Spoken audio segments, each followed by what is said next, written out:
причината зашто сме сите тука е ова. Декларација за унапредување на еднаквите можности на жените и мажите.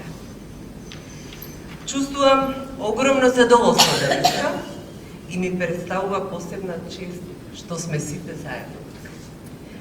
Вашето присуство ми дава за право да верувам и да бидам сигурна дека имаме заедничка визија и заедничка цел. Знам дека патот по кој ќе одиме ќе биде наша и само наша акција. Денешната декларација за унапредување на еднаквите можности на жените и мажите, како поидовен документ предложен од Социјалдемократскиот сојуз, се разбира од клубот на жени при Социјалдемократскиот сојуз на Македонија, со сите мислења, сугестии од сите вас присутни, представува надпартиски документ. Документ кој не прави разлика по ниту еден основ. Република Македонија, почитувани пријателки, не е и не може да биде изолирана земја. Нас не заобиколуваат ни светските и глобалните, ниту европските трендови. Некаде позабрзано, некаде поспоро се одвиваат некои процеси, вклучително и во сферата по однос на местото и улогата на жената во општествениот и политичкиот живот.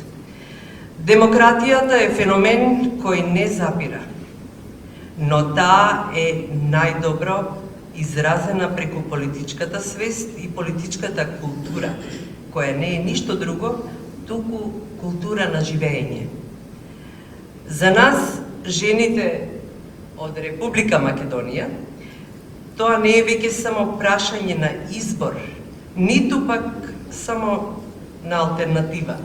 За нас, севкупната акција за родова еднаквост на мажите и жените е единствена цел, но не само како цел за себе, туку цел која ќе имплицира практични и применливи политики. Политики кои ќе резултираат со целосна родова еднаквост меѓу жените и мажите во Република Македонија, со целосна елиминација на антагонизмите и предрасудите по однос на улогата и учеството на жените, а со тоа и целосна кохезија и баланс во нашето општество.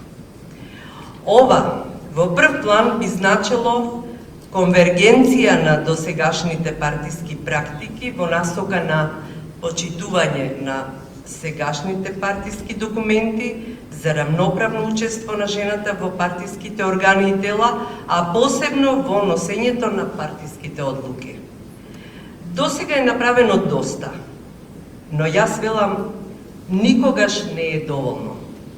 Бараме без предрасуди, искриени резерви да им се овозможи на жените зголемено учество и влијание во носењето на партиските одлуки.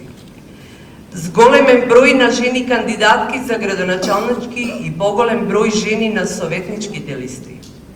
Зголемен број на жени во Собранието на Република Македонија, зголемен број на жени директорки и членови во управни одбори на предпријатијата, унапредување на севкупната законска регулатива, целосна хармонизација со европското законодавство и следење на европските практики. Денес, кога имаме жени невработени, дискриминирани на работните места, жени кои трпат физичко и психичко насилство заради економските зависности, жени во руралните средини, чиј труд не се валоризира, жени кои имаат капацитет и сенс за директно учество во партискиот и политичкиот живот и така натаму. Не можеме, а да не проговориме и да не действуваме заеднички. Женските прашања не може да чекаат повеќе на машки одговор.